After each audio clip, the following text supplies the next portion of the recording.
नमस्कार, आप सभी का स्वागत करते हैं हमारे विद्या मंत्र चैनल पे।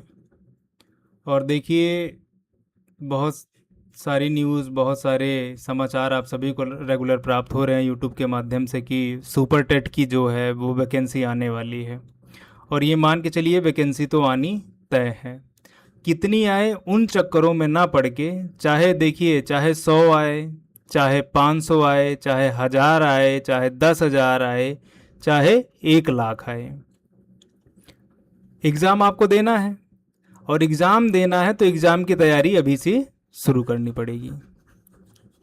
तो ठीक है, शुरुआत करने के लिए सबसे पहला जो काम है कि हमें सिलेबस को समझना है।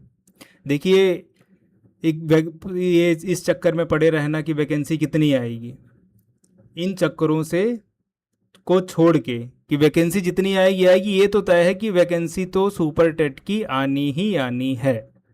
तो क्यों ना हम अपनी तैयारी को स्टार्ट करें। अगर कम आती है तो उसमें भी हम कम से कम फाइट करें। ऐसा ना हो कि वैकेंसी कम आई और उसी उधेड़ बुन में सोचते रहें कि वैकेंसी कम है, मेरा चयन होगा कि नहीं होगा। देखिए, चयन जो है वो सब दिमाग का खेल है।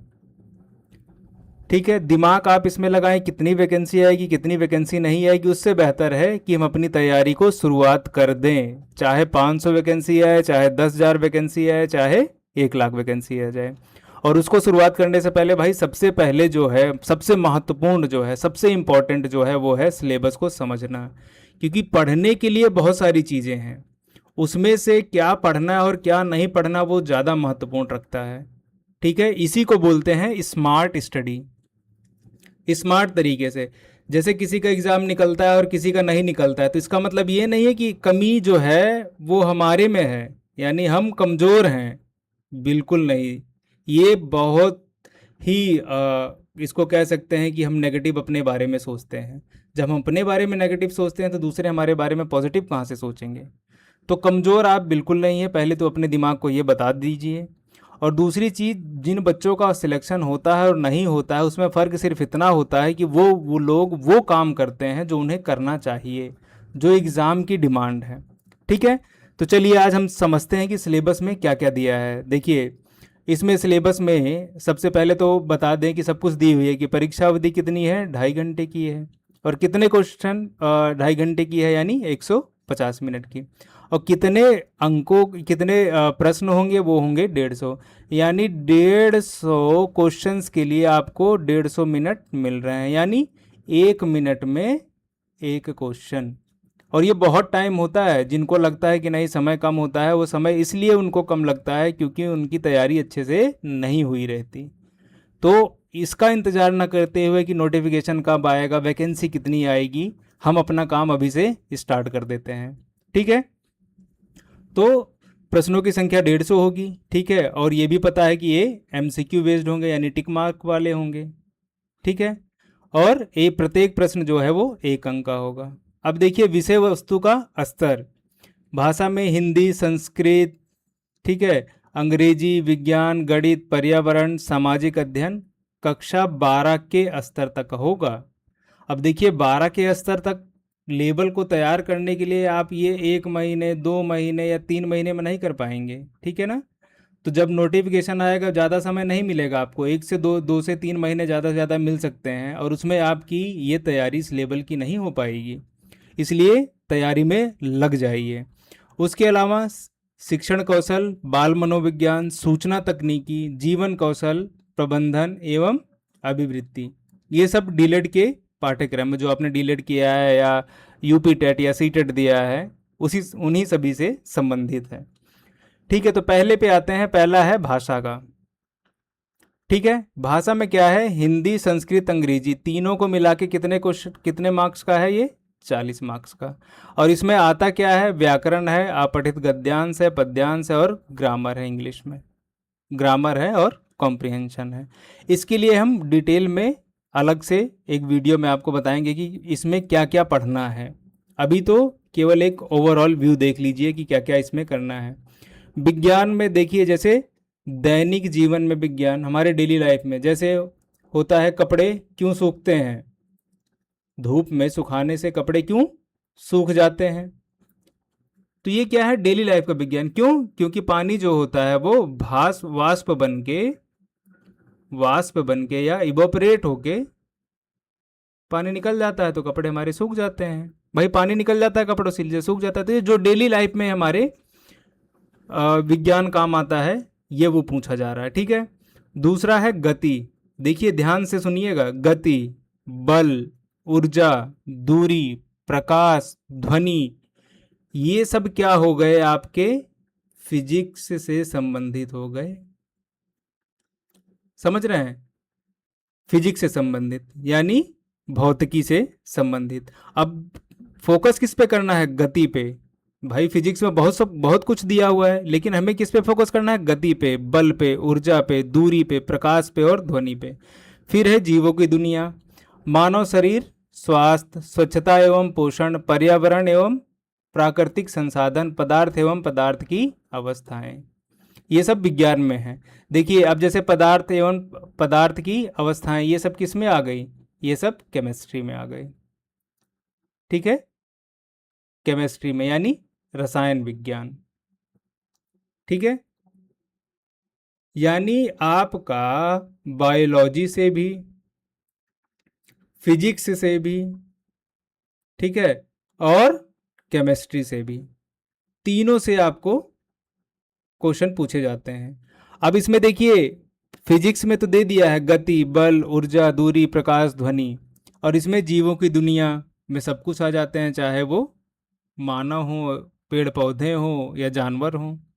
ठीक है, जितने जीव हैं। ठीक है, मानव शरीर, स्वास्थ्य, ये सब क्या है? बायोलॉजी का है। ठीक है, तो इन सब को हम आगे जो है, अभी तो केवल ओवरऑल देख लीजिए कि कैसे कैसे क्या क्या दिया हुआ है, फिर मैं आपको एक एक सब्जेक्ट में क्वेश्चन के साथ किस प्रकार प्रीवियस ईयर में क्वेश्चन पूछे गए हैं, और आपको मैं दिखाऊंगा कि वो सारे क्वेश्चन जो हैं आपके सिलेबस से ही पूछे गए हैं। ठीक है ना। फिर गणित में आते हैं। गणित में क्या है? अंक गणितीय क्षमता, गणितीय संक्रियाएं, दशमलव, डेसिमल, स्थानीय मान, भिन्न, ब्याज, लाभ हानि, प्रतिशत विभाज्य, गुणनखंड, ऐकिक नियम, सामान्य बीजगणित, क्षेत्रफल, औसत, आयतन, अनुपात, सर्वसमीकाएं, सामान्य ज्यामिति, सामान्य सांख्यिकी। देखिए इतने सारे टॉपिक दिए गए हैं। अब इसमें से कम आपको बेसिक चीज़ें पता होनी चाहिए, और इन सब के लिए मैं एक एक सब्जेक्ट का, चाहे गणित हो चाहे विज्ञान हो, मैं अलग अलग से आपको क्वेश्चन के सहित ये प्रूफ दूंगा कि किस प्रकार से ये क्वेश्चन पूछे जाते हैं और आपके सिलेबस से ही पूछे जाते हैं। फिर है, और ये कितने मार्क्स का है? 20 मार्क्स का। पर्यावरण एवं सामाजिक अध्ययन में यानी सोशल साइंस से। ठीक है, सोशल साइंस से कितने सवाल पूछे जा रहे हैं? कितने अंक का? 10 का। ठीक है, बहुत ज़्यादा स्कोप नहीं है, लेकिन 10 मार्क्स बहुत मायने रखते हैं। अब इसमें पृथ्वी की संरचना हो गई, नदियाँ हो गई, पर्वत हो गए, महाद्वीप हो गए, महासागर हो गया, और जीव, प्राकृतिक संपदा हो गई, अक्षांश और देशांतर, सौर मंडल, भारतीय भूगोल। अब देखिए ये सब तो क्या है टॉपिक? पृथ्वी की संरचना, नदियाँ, पर्वत, महाद्वीप, महासागर एवं जीव, प्राकृतिक संपदा, ये सब क्या है? टॉपिक है। लेकिन यहाँ पे एक देखिए भारतीय भूगोल। भारतीय भूगोल में यानी भारत का जो भी भूगोल है, चाहे वो भौगोलिक क्षेत्र है, चाहे उसमें पर्यावरण संबंधित जो भी है, कितना क्षेत्र है कितना नहीं है भारत का, ये सब इसमें शामिल होता है। तो ये बहुत बड़ा सिलेबस है। ठीक है, ये अपने आप में ही पूरा एक सिलेबस है। ठीक है, फिर है भारतीय स्वतंत्रता, हिस्ट्री पे आ गए, भारतीय स्वतंत्रता संग्राम, भारतीय समाज सुधारक, ठीक है, भारतीय संविधान, हमारी शासन व्यवस्था, यातायात एवं सड़क, भारतीय अर्थव्यवस्था एवं चुनौतियां, हमारी प्राकृतिक विरासत, पर्यावरण संरक्षण, प्राकृतिक आपदा प्रबंधन। देखिए देखने में और सुनने में तो लग रहा है कि इतना सारा कैसे हो पाएगा, कैसे हो पाएगा इतना सिलेबस कवर, लेकिन मैं आपको बता दूं ये बिल्कुल कवर हो सकता है, क्योंकि जब हम सिलेबस को देख के तैयारी करेंगे तो ये सब कुछ कवर हो जाएगा और कम समय में बहुत अच्छे से तैयार हो जाएगा, ये ध्यान रखना आप। लेकिन आपको क्या करना पड़ेगा भाई? आपको सिलेबस को देख के ही पढ़ना है। ठीक है, बात समझ में आई? फिर शिक्षण कौशल आ जाता है। इसमें अधिकतर जो है, आप अधिकतर मैं कह रहा हूँ कि अगर थोड़ा सा केवल अपने दिमाग का, अपनी बुद्धि का प्रयोग करेंगे तो बच्चे कैसे पढ़ते हैं, कैसे उनको पढ़ाना चाहिए, ये सब चीज़ें आप आसानी से कर लेंगे। इसमें बहुत ज़्यादा कुछ करने की ज़रूरत नहीं है। ये 10 नंबर समझ लीजिए आपको फ्री के मिलेंगे। ठीक है, तो इसमें कुछ चीज़ें देखनी पड़ेगी। शिक्षण की विधियां हैं, कौशल शिक्षण अधिगम के सिद्धांत क्या हैं, वर्तमान भारतीय समाज एवं प्रारंभिक शिक्षा, समावेशी शिक्षा, प्रारंभिक शिक्षा के नवीन प्रयास, शैक्षिक मूल्यांकन एवं मापन, आरंभिक पठन कौशल, शैक्षिक प्रबंधन एवं प्रशासन, ये सब चीज़ें आप अधिकतर कर लेंगे। प्रारंभिक शिक्षा के नवीन प्रयास में होगा कि गवर्नमेंट आपकी शिक्षा के मामले में, यानी एजुकेशन के मामले में कौन कौन सा इनिशिएटिव, कौन कौन सी पॉलिसी चला रही है, उन सब के बारे में इसको आपको देखना पड़ेगा। और ये सब मैं आपको कवर करवा दूंगा, और सिलेबस के अकॉर्डिंग। ये सिलेबस से बाहर कुछ भी नहीं, जितना सिलेबस में पूछा जाएगा सिर्फ उतना ही, जितना पूछा गया, जितना पेपर में आएगा। और आपको मैं प्रीवियस ईयर से दिखा के बताऊंगा कि किस तरह से देखिए सिलेबस से आपके क्वेश्चन पूछे गए हैं। ठीक है, बात समझ में आ रही है? चलिए आगे देखते हैं। आगे क्या है? बाल मनोविज्ञान। और इसमें क्या है? व्यक्तिक भिन्नता, कि बच्चा, देखो हर बच्चा अलग अलग होता है। ठीक है, हर बच्चा अलग अलग होता है। जैसे देखते हैं ना कि हमारी जो फिंगरप्रिंट है वो यूनिक है। फिंगरप्रिंट हमारी किसी और से मैच नहीं करती है, इसलिए हर बच्चा अलग है। तो उसको कैसे सिखाया जाए, कैसे पढ़ाया जाए, इसके बारे में जानना। बाल विकास को प्रभावित करने वाले कारक, ये सब आप अपने अभी जो आपका एग्ज़ाम यूपी टेट या सी टेट, इसमें जो आपने किया है, या डीएलएड में आपने जो किया है, वो सारी चीज़ें इसमें काम आ जाएंगी। और ये बहुत ज़्यादा कठिन नहीं होता, बहुत आसान होता है, आप आसानी से कर लेंगे। सीखने की आवश्यकता, पहचान, पढ़ने के लिए वातावरण। अब कैसा वातावरण आपको पढ़ने के लिए चाहिए? होता है ना कि जैसे अभी आपको तैयारी करनी है तो कैसे चाहिए भाई? माहौल शांत हो, पढ़ने वाले बच्चे साथ में हो, ताकि हम भटके ना, हमारा मन ना भटके। और ऐसे लोगों से दूर रहें जो नेगेटिव सोचते हैं, अरे वैकेंसी कम आएगी तो मेरा होगा नहीं होगा, क्या करें। अरे नहीं होगा वो अलग चीज़ है, अभी क्या करना है? अभी तो आपको तैयारी करनी है। और आप बिना जंग लड़े पहले से कैसे मान लेंगे कि आपका होगा नहीं होगा? चाहे एक ही सीट क्यों ना हो, वो एक सीट भी जो है किसी न किसी बच्चे का तो होगा। अगर सारे मान के चलें कि नहीं भाई हम तो रेडी नहीं है, मेरा होगा ही नहीं, तो एक बच्चा कहाँ से आएगा? एक बच्चा वही आएगा जो लगातार तैयारी कर रहा है, और उसको है कि मुझे एग्ज़ाम तो देना है और अपनी पूरी ईमानदारी और मेहनत से देना है। होना ना होना वो अलग चीज़ है, वो बाद में देखेंगे, अभी क्यों सोचें हम? ठीक है, तो इस तरह से पढ़ने के लिए वातावरण का सृजन करना, ठीक है, सीखने के सिद्धांत, कक्षा शिक्षण, तो ये सब जो है ये इसमें पूछा जाता है। फिर है सामान्य ज्ञान, समसामयिक घटनाएं। देखिए करंट के लिए मैं आपको बता दूं, करंट के लिए इसके लिए बहुत चैलेंजिंग होता है, कहाँ से पढ़ें, क्या पढ़ें, कौन सा सोर्स इस्तेमाल करें, कौन सा नहीं। इसको मैं अपनी वीडियो में पूरा करंट पिछले 1 साल का आपको करवा दूंगा। और वही करवाऊंगा, ये नहीं कि कुछ भी करंट उठा के जो भी न्यूज़ आ रही है, नहीं, ऐसा नहीं। जो आपके एग्ज़ाम में आते हैं क्वेश्चन, जिस तरीके से आते हैं क्वेश्चन, सिर्फ उन्हीं करंट अफेयर्स को हम करेंगे। ठीक है, करंट अफेयर की आप बिल्कुल चिंता मत कीजिए। ठीक है, करंट अफेयर मैं आपको बिल्कुल करा दूंगा। और इसमें क्या क्या पूछा जाता है करंट अफेयर में? अंतर्राष्ट्रीय, राष्ट्रीय, प्रदेश से संबंधित महत्वपूर्ण घटनाएं, स्थान, व्यक्तित्व, रचनाएं, अंतर्राष्ट्रीय तथा राष्ट्रीय पुरस्कार, खेलकूद, भारतीय संस्कृति एवं कला आदि। ठीक है, ये सब मैं आपको अपनी वीडियो में करा दूंगा करंट अफेयर की। ठीक है ना? फिर है, और ये कितने मार्क्स का है? 30 मार्क्स का है, काफ़ी वेटेज रखता है। ठीक है ना, काफ़ी वेटेज रखता है 30 मार्क्स। अब क्या है? उसके बाद है तार्किक ज्ञान। तार्किक ज्ञान केवल 5 नंबर का है। और आप देखेंगे, जब प्रीवियस ईयर देखेंगे, जब मैं प्रीवियस ईयर आपको इसका दिखाऊंगा, तब देखेंगे कि ये भी आप बड़े आसानी से, ऐसा नहीं, देखिए दिया तो है बहुत कुछ, एनालॉजीज दी है, एजर्सन एंड रीजन दिया है, बाइनरी लॉजिक, क्लासिफिकेशन, क्लॉक्स, दुनिया भर की चीज़ें हैं। नहीं, मैं आपको किस प्रकार से पूछा जा रहा है, आपके एग्ज़ाम में पिछले सालों में पूछा गया है जब भी एग्ज़ाम हुआ है, केवल उसी तरीके से ही हमें करना है। क्योंकि क्या है कि पहले हमें वो कर लेना चाहिए जो एग्ज़ाम में पूछ रहा है। जब इतना हम कर लेंगे, उसके बाद एक्स्ट्रा की चीज़ें हम कर सकते हैं। कहीं ऐसा ना हो एक्स्ट्रा करने के चक्कर में जो वो पूछ रहा है, जिस तरीके से वो क्वेश्चन पूछ रहा है, उसको छोड़ के हम कुछ एक्स्ट्रा ही करने लगे भाई, और बहुत मेहनत किए, फिर भी वो कहते हैं अरे भाई नहीं हो पाया। क्यों नहीं हो पाया भाई? आपने उसको देखा ही नहीं ना, वो पूछ कैसे रहा है, क्या पूछ रहा है, वो तो आप समझेंगे ना पहले। तो सबसे पहले PYQ मैं आपको दिखा के एक एक चीज़ आपको सिलेबस समझा दूंगा। ठीक है भाई, आई बात समझ में? तो अब ये नंबर जोड़ लीजिए। देखिए सबसे महत्वपूर्ण ये 40 नंबर हिंदी इंग्लिश, और इंग्लिश के लिए भी आप बिल्कुल चिंता मत कीजिए। जैसे हम कहते हैं हिंदी बेल्ट से हम लोग आते हैं भाई, हिंदी हमारी, इंग्लिश में हम बहुत कमज़ोर हैं। ठीक है, जो बच्चा जैसे UP टेट दे रहा है तो वो इंग्लिश की जगह कोई दूसरी लैंग्वेज सेलेक्ट कर लेता है, लेकिन यहाँ पे तो आपको इंग्लिश देनी है। ठीक है, बात समझ में आ रही है? तो इसमें क्या होता है, 20 का हिंदी होता है।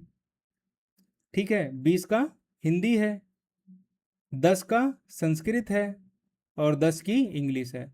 इंग्लिश भी आप आसानी से कर लेंगे। ठीक है, इंग्लिश भी आप आसानी से कर लेंगे, ये देख लेना। बात समझ में आई? तो ये हुई भाई सिलेबस की बात। उसके बाद सूचना तकनीकी, ये भी 5 नंबर का है। भाई कंप्यूटर में बच्चों को आप सिखाते हैं ना, क्योंकि आप क्या हैं, देखिए आप भले से अभी प्राइमरी के लिए कर रहे हैं, लेकिन आप प्रमोट होके जूनियर में जाएंगे, कंप्यूटर तो 6 से 8 में कंप्यूटर तो आएगा ही। तो उतनी बेसिक जानकारी आपको होनी चाहिए, और ये भी मैं आपको वीडियो के माध्यम से करा दूंगा। कोई आपको बुक, कोई और रिसोर्स यूज़ करने की ज़रूरत ही नहीं पड़ेगी। क्योंकि क्या है कि आप एक 500 पेज की, 200 पेज की किताब पढ़ते हैं, और उसमें से पूछ क्या रहा है 5 मार्क्स का, और वो भी ऐसी चीज़ें पूछ रहा है जो व्यवहारिक हैं, जो व्यवहार में हमारे यूज हो रही हैं, वो पूछ रहा है। और ये सब कैसे पता चलेगा, मैं कैसे आपको बता रहा हूँ कि व्यवहारिक पूछ रहा है? PYQ से। PYQ जब उठा के देखेंगे आप खुद, ये मैं आपको कराऊंगा तो आपको बताऊंगा कि कैसे वो पूछ रहा है। फिर है जीवन कौशल प्रबंधन एवं अभिवृद्धि, ये भी बड़ा आसान है, 10 मार्क्स ये भी समझ लीजिए फ्री के हैं आपके।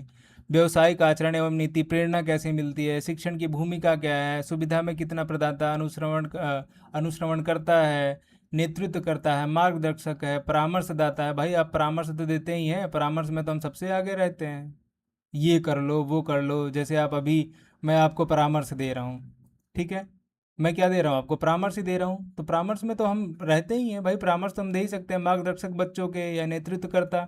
अब देखिए उन लोगों के लिए है जिनको सिलेबस पे ज़्यादा गौर नहीं करते हैं। ठीक है, सिलेबस पे ज़्यादा गौर नहीं कर सकते हैं या करते हैं। अब उन लोगों के लिए नहीं भाई, जिन्होंने सिलेबस एकदम पढ़ रखा है, समझ रखा है, उनके लिए हो सकता है ये वीडियो काम की ना हो। लेकिन जिन्होंने नहीं कर रखा, जो अभी पहली बार दे रहे हैं, या जिन्होंने सिलेबस को आज तक ध्यान दिया ही नहीं, उनको लग रहा होगा कि कैसे क्या करना है क्या नहीं, वो यही लगता है कहाँ से पढ़ें क्या ना पढ़ें। तो उन लोगों के लिए बहुत महत्वपूर्ण वीडियो है। बात समझ में आई? और दूसरा क्या है कि प्रश्न पत्र अंग्रेजी एवं हिंदी दोनों भाषा में होगा, तो चाहे आप इंग्लिश मीडियम के हैं और चाहे हिंदी मीडियम के हैं, दोनों में ही पेपर होगा और दोनों में आप कर सकते हैं। ठीक है भाई, तो ये रहा आज का सिलेबस। आशा करता हूँ आप सभी को समझ में आएगा। कोई भी परेशानी हो, कोई भी टॉपिक, कोई भी बात ना समझ में आई हो, तो आप कमेंट करके ज़रूर बताएं, उन सभी का सॉल्यूशन आपको प्रोवाइड किया जाएगा। ठीक है भाई, चलिए तो मिलते हैं अगली क्लास और नए जोश और नए उम्मीदों के साथ। धन्यवाद भाई।